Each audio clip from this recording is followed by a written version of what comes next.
بسم الله الرحمن الرحيم. اللهم صل وسلم وبارك على سيدنا محمد وعلى اله واصحابه اجمعين. احنا امبارح بقى يا حبايب قلبي عملنا مع بعض خلطه البهارات بتاعه رمضان، اللي هم عملنا كذا نوع بهارات كوناه في 3 برطمانات بس، اللي هو ال7 بهارات: توابل السمك، توابل ال7 بهارات، وتوابل المشاوي. الوقت بقى احنا هنعمل مع بعض بقى ايه حاجات كده برضك منجزة لرمضان. هنعمل كيلو لحمة. ده كيلو لحمة اللي هي اللحمة اللي أنا بجيبها من عند فتح الله أهو. دي معانا كيلو لحمة مفروم، ومعانا هنا كيلو إلا ربع من الجزر، ومعانا هنا كيلو بصل. هنفرم كيلو إلا ربع من الجزر، وهنفرم الكيلو البصل، ونرجع تاني نشوف احنا هنعمل مع بعض ايه بالكيلو اللحمة اللي احنا جايبينه ده. ان شاء الله هيكفينا رمضان كامل. هنا بقى يا حبايب قلبي بعد ما فرمنا كمية البصل كده، شوفوا ما شاء الله كمية معانا هي، ومعانا ما شاء الله كمية برضو بتاعت الجزر اهي ما شاء الله كمية حلوة. معانا هنا برضو اللحمة بتاعتنا هي انا مجهزاها جنبي هنا اهي. احنا كده بقى حطينا صينية كبيرة كده على النار زي ما حضراتكم شايفين، وهنجيب معلقة حلوة كده من السمنة البلدي. السمنة البلدي معلقة حلوة كده، شوفوا زي ما حضراتكم شايفين كده، معلقة حلوة كده كبيرة، لأن السمنة البلدي هتبقى معانا بقى. انتوا عارفين إن السمنة بتمسك عكس خالص الزيت. احنا كده معلقة حلوة كده من السمنة البلدي اهي. هننزل باللحمة بتاعتنا الأول، هنحط ننزل باللحمة.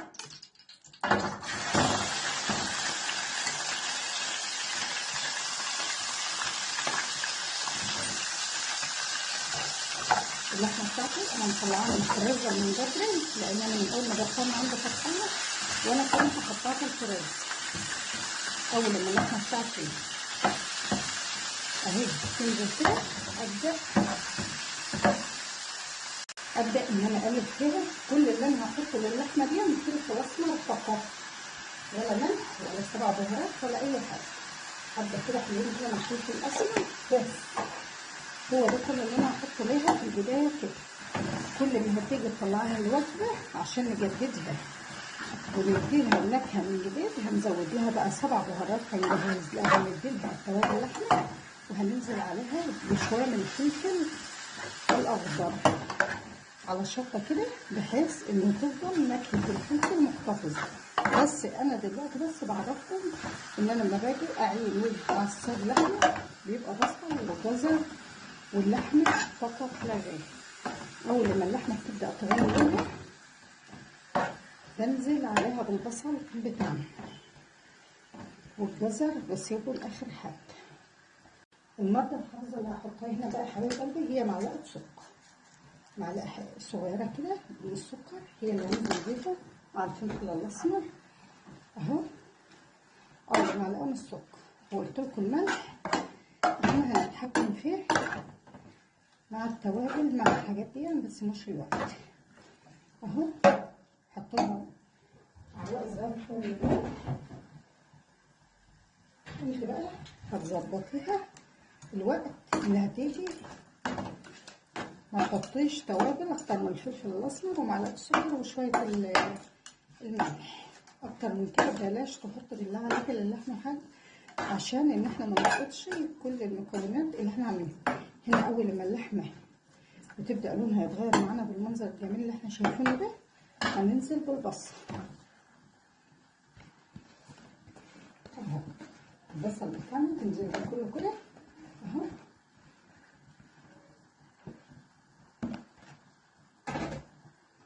ماشي حبايب قلبي، وتقلبي بقى كده وعايزه كده تكون واسعه عشان كميه اللحمه بتاعتك تاخد وتدي كده واي اضافات بقى ما شاء الله. السرفيس بتاعنا ده هياخد ان شاء الله، هياخد لحد 3 كيلو وما شاء الله من كل لحمه. اضافات هتكفيكي كذا وجبه في رمضان. بالله عليكم بلاش اي بهار او اي حاجه الوقت. هنا حبايب قلبي بقى شوفوا، على فكره انا وانا بضرب البصل كنت فرمه مع البصل 5 فصوص من الثوم، 5 فصوص من الثوم. على فكره انا كنت ناسيه اقول لكم، بس لما ريحتهم بدات تظهر مع اللحمه انا افتكرت والله. شو ما شاء الله، احنا لسه ما عملناش حاجه. وشوفوا كميه اللحمه، وشوفوا اصل اللحمه كتير ازاي، مش قليله. شوفوا نسبه اللحمه، شوفوا اللحمه مش حاجه قليله، يعني الكيلو اللحمه باين.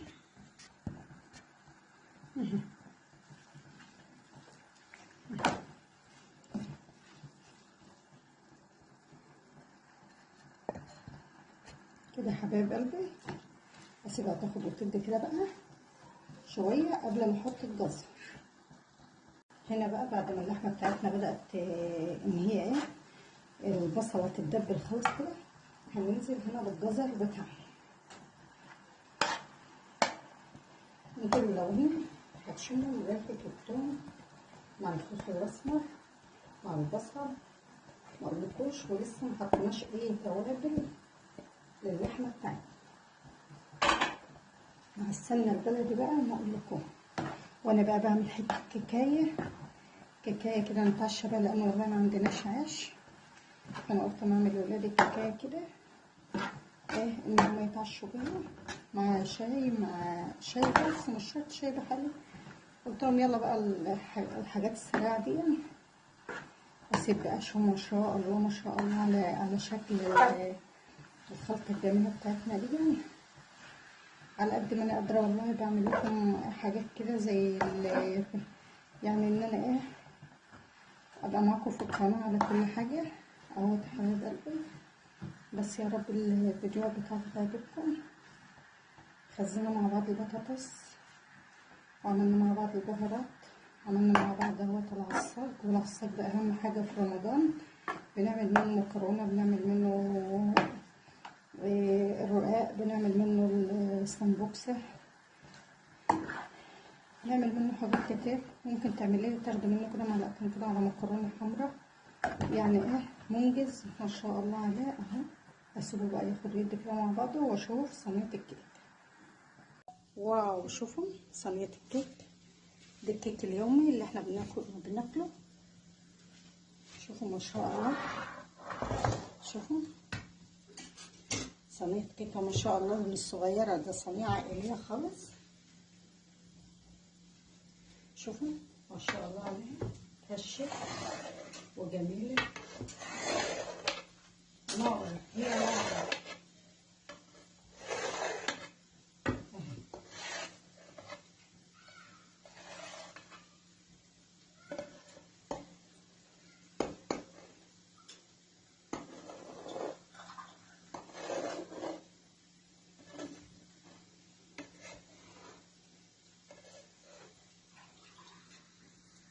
شوفوا خرطة الكيكة دي من الطرف بتاعها، شوفوا نار نار، انا لسه مطلعها. شوفوا الكيكة جميلة جميلة جميلة. استنوا اطلع لكم الخرطة الكبيرة العسل بنت الناس ده اهي. شوفوا شوفوا الكيكة، شوفوا كيكة يا حبايب قلبي. عملتها عشان ولادي يتعشوا بقى كده، قلت ما اعملها لهم. يا رب يا حبايب قلبي تعجبكم. اتفضلوا معايا نرجع تاني للحمة العصاج اللي هتنفعنا في كل احتياجاتنا، من مكرونة بشاميل، مكرونة حمراء، سمبوكسة، رقاق، جلاش، كوبابة تحشي بيها كوبابة. استخداماتها كتير وجميلة وزي العسل، وحاجات كلها احنا هنستخدمها في رمضان بأمر الله. تابعوني واحنا نشوف الكمية قد ايه. من كيلو واحد لحمة عملنا تقريبا يجي 3 كيلو عصاج لحمة. تابعوني.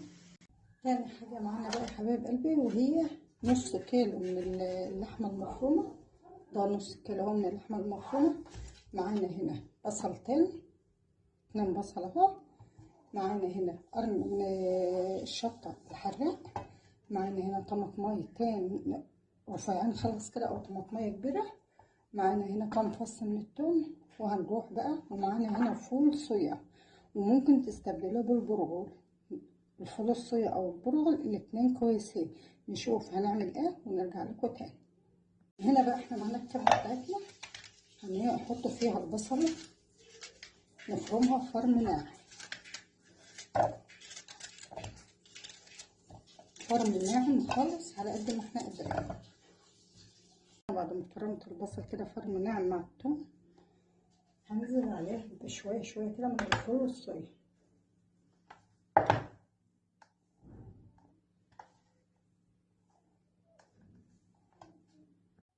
احنا ننزل باللحمة بتاعتنا اهي، على الفول الصويا على البصل اهو في الصينية كله كده زي ما حضراتكم شايفين كده. هقطع قرن الشطة،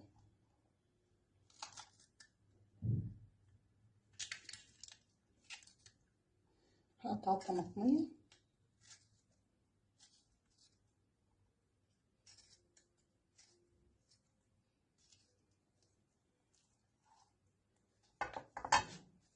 هنا بيكون ده الشكل معايا. هروح بقى افرمه كله مع بعضه وارجع لكم تاني. معايا قطعة كده من الدهن، الدهن اللي هو الحيواني اللي بيجي من عند الجزار، هنضيفها على الخلطة قبل ما نفرمه. هنا بقى بعد ما فرمناه بقت معانا متجانسة بالشكل اللي حضراتكم شايفينه ده. احنا هنزود لها بقدونس، بس انا بعد ما تجيب البقدونس انا اقول لكم بقى التوابل اللي انا هحطها لها. احنا معانا هنا الملح، ومعانا هنا خلطة الكفتة اللي هي كانت في الحاجات اللي انا لميها رمضان. نحط الكيس ده كله اهو. اعمل حسابك بقى وانت بتحط الكيس الخلطة ديت ان هي ايه. وهحط معلقة كده من السبع بهارات وفلفل اسمر، يبقى خلطة الكفتة فلفل اسمر وملح والسبع بهارات بس. وهتعجنها عجين لحد ما تكون خيوط. يا حبايب قلبي افضل اعجن فيها كده لحد ما تكون خيوط. يا حبايب قلبي هزود معلقة حلوة كده من الدقيق، دقيق معلقة واحدة، وهزود كيس من البيكنج باودر لان الكمية معانا كبيرة، فهي هتاخد كيس البيكنج باودر اهو. ونعجن برضك لحد ما تتجانس معانا. يبقى كيس بيكنج باودر ومعلقة من الدقيق. ده ما شاء الله شوفوا كونت حاجة زي الخيوط كده اهي. انا هسيبها بقى على جنب لحد ما بنتي تجيب البقدونس.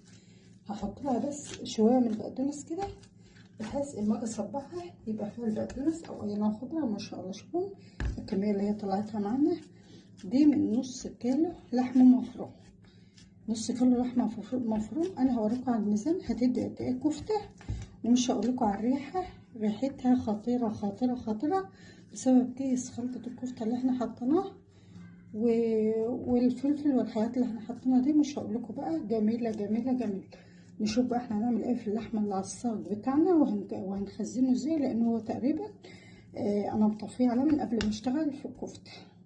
احنا هنجيب اكياس من بتاعة الخزين. انا مش هحطه في اطباق لان الاطباق بتاخد مساحة، وانا عندي الفريزر بتاعي مش يعني ايه بكفايه عليه بقى ان احنا لسه هندخل الكفته والحاجات دي. هحطه في كل طائف وكل كيس. الكيس اللي انا جايباه من عند فتح الله اللي هي دي ما شاء الله كيس اهو. شوفوا الكميه اللي انا عاملاها.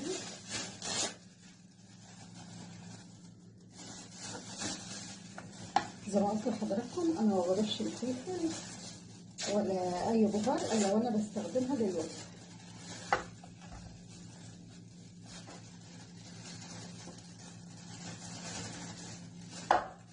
الكميه هي ما شاء الله عليها. انت بقى على حسب الكميه اللي حضرتك هتستخدميها.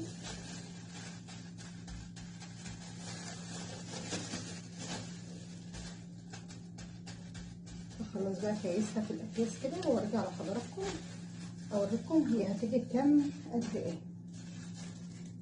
زي ما قلت لحضراتكم ان هو انا عامله كيلو من اللحمه المفرومه. احنا مصفرين الميزان بتاعنا اهو، وهنشوف بقى ادى قد ايه من العصاج اللحمه. شوفوا اكياس كبيره ما شاء الله، ولا حول ولا قوه الا بالله. شوفوا ما شاء الله، اكياس كبيره وكميه كبيره ما شاء الله.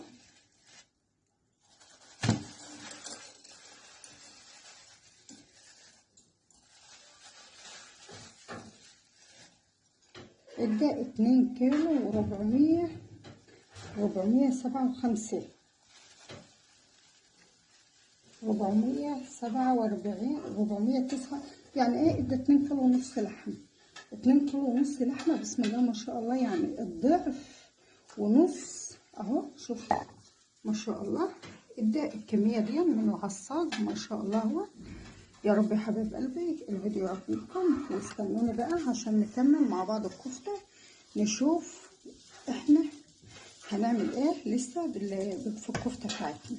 استنوني، احنا لسه معانا الفيديو طويل. حبايب قلبي هما طلعوا 7 وجبات، 1 2 3 4 5 6 7. عمل معانا 7 وجبات من العصاج. شوفي بقى السبع اكياس، شوفي هيخشوا في 7 اكلات على مدار الشهر. هنا بقى بعد ما ضفنا على الكفته بتاعتنا البقدونس هننزل فيها عجنه تاني كده اهو. انا اخدت حته على البقدونس كده ادتني ما شاء الله. شوفوا لونها، دي الكفته بتاعت الفول والصويا او البروتين او اي حاجه شوفوا انتوا بتسموه ايه. هنا بقى معانا كيس اللي هو الخزان العادي، نحطه كده في طبق فيلم.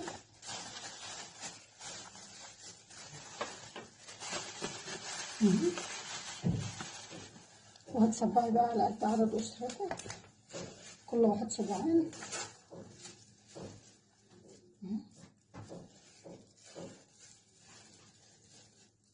شوفوا ماسكة في المعلقة، شوفوا ما بتقعش من على المعلقة خلاص اهي. تصبعي كده اهو، بتحطي الصباع بقى على حسبك انتي. هخلص بقى واشوفوا الكمية ديت هتعمل معانا قد ايه. اهم حاجة تعجنيها لحد ما تكون خيوط على معلقة من اللي بناكل بيها، لو ما عندكيش اي حاجة تصبعي عليها. هنا يا حبايب قلبي بسم الله ما شاء الله. شوفوا عامل طبقين، الطبق 12 صباع، ده 12 صباع اهو. دورين، دور تحت 6 ودور فوق 6 اهو، وده برضه دور تحت 6 اهو، في تحت دور 6 واللي فوق 7 13 صباع. نوزنهم بقى على الميزان كده. انتوا عارفين ان احنا عاملين من نص كيلو لحمه وكوبايه ونص فول صويا او بروتين اهو. هنا دي شوفوا نص كيلو، نص كيلو وشويه كمان اهو. شوفوا نص كيلو وشويه الكفته دي بس. احنا لسه ايه ما كملناش الطبق التاني ده. 574 جرام الطبق ده اللي هو 13 صباع. والطبق ده شوفوا بسم الله ما شاء الله برضه 554 جرام، يعني دوما بس على بعض كده. امسكي كده لو سمحتي، يعني دوم بس يخش لهم في كل كيلو كفته. يا رب يستر بقى والتصبيعه بتاعتي ما تخش. شوفوا اهو كيلو و130 جرام كفته بس من نص كيلو اللي احنا عملناه لحمه وبصل، بصلتين 2 وفول صويا. معانا هنا برضك اهوت. على فكره ده مش كل اللحم، شوفوا انا شايله حته بقى قد ايه. انا شايله حته كبيره هي من اللحمه اللي احنا كنا عاملينها كفته وفول صويا. شايله والله قطعه كبيره. القطعه دي الوحيده هتخش لها في نص كيلو يعني كده اهي. هشيلها بقى على الميزان، انا الميزان بتاعهم ده اهي. القطعه دي برضو 600 جرام اهي يا حبايب قلبي. دي بقيه الكفته هنعمل بيها ايه بقى. شوفوا النص كيلو انا اشتريت منه حته كبيره ما شاء الله اهو. معلش هشيل بقى الميزان على جنب. الحته دي بقى هعمل بقى ايه، زودت عليها توم باودر وبصل باودر، وهعجنها برضو تاني، وهنزل عليها بشويه من الكاتشب معلقه كبيره حلوه كده من الكاتشب. وهعملها ايه بقى؟ برجر. ماشي يا حبايب قلبي، لان هو اصلا البروتين والصويا اساسه للبرجر والحاجات دي، زي ما احنا متعودين وشفنا ناس كتير بتعمله، ان هو بروتين الصويا اساسه للبرجر. اقلب بقى قوي كده اهو، واجيب بقى اي حاجه اشكل بها البرجر. صدقوني نص كيلو لحمه ممكن تطلع منه حاجات كتير. يلا حبايب قلبي، هجيب بقى عبوه وارجع لكم تاني. انا ما عنديش البتاع اللي بيشكل البرجر، فانا معايا غطا برطمان صغير كده على قدك اهو. هحطه بقى كده في هنا، بس هحطه تحته كده، وهاخد قطعه كده هشكلها اهي بالمنظر ده كده. حبايب قلبي شكليها اهي اهي كده، تقفل عليها الكيس كده وتشكليها. اهم حاجه تعجني الكاتشب فيها كويس، بحيث ان انتي اول لما هي تتشكل معاكي بكل سهوله. ما شاء الله قطعه البرجر كبيره مش صغيره اهي اهو. تتكي عليها كده وتقفلي الكيس بقى كده بالمنظر ده اهي يا حبايب قلبي. وهنشيلها بكيسها بحالها. الكيس بقى هيسهل معاكي انها تطلع. شوفوا اهي يا حبايب قلبي. اخلص بقى الكميه اللي معايا كلها وارجع برضك اوريكم احنا هنشكل كم قطعه من البرجر. من نص، يعتبر من ربع كيلو اللحمه، لان الربع عملنا بيه الكفته والربع التاني اشتريناه ليه. وهنا يا حبايب قلبي بقى بتكون طلعنا بطبقين من البرجر برضك اهما. الطبق 6 قطع. شوفوا القطعه تخن ايه، سميكه جدا. شوفوا قطعه سميكه جدا. لو الواحد خد قطعه وطبق مكرونه كده ولا قطع، بسم الله ما شاء الله. ده من نص كيلو كفته، من نص كيلو اللحمه، وكوبايه ونص من بروتين الصيح، وبصلتين، وخمس فصوص من الثوم، ومعلقتين قول نص كوبايه دقيق، وكيس بيكنج باودر. والتوابل بتاعتنا عباره عن 7 بهارات وفلفل اسمر وتوابل كفته. بس يا حبايب قلبي هي دي بتكون كل التوابل اللي معانا. يا رب يعجبكم الفيديو وتابعونا، ولسه راجعين ومكملين في باقي التتبيلات بتاعتنا. بس هنهي بقى الفيديو عشان ما يطولش. انا بس حبيت اعرفكم انا بعمل ايه من اللحمه المفروم، ويا رب الفيديو بتاعنا يعجبكم. بقى بكون خلصت كيلو ونص لحمه مفروم اللي هم 3 انصاص. عملنا من الكيلو 7 وجبات على الصاج. من الكيلو عملته على 7 مرات، 1 2 3 4 5 6 7. ادي 7 وجبات بندخلهم. لا مكرونه بشاميل، جلاش باللحمه، كبابه، اي حاجه. ولسه هجيب برضو بتاع اللي هو برغل، وهعمل معاكم الكبابه وهصبعها واجهزها على التحمير. عملنا من النص التاني النص الكيلو ده من الكيلو، عملنا من نص الكيلو طبقين كفته. الطبق فيه 12 قطعه، عاملين كيلو كفته، كيلو وربع كفته كمان. عملنا من النص كيلو اللحمه، عملنا منه الطبقين الكفته الحلوين دول، وعملنا منه طبقين من البرجر دول. جميل جميل جميل جميل. الطريقه جربوها. لايك بالله عليكم، لايك واشتراك عشان نرجع تاني ببقيه تفريزات رمضان. وانتوا عارفين ان انا مفرزه فراخ. يا رب يا حبايب قلبي الفيديوهات بتاعتنا تعجبكم، وما تنسوناش باللايك وبالاشتراك. والسلام عليكم ورحمه الله وبركاته. لسه معانا الباقي الطعميه اللي هي الفلافله والفول المدمس. الفول المدمس يا حبايب قلبي. هنرجع في فيديو تاني نجهز مع بعض الفول.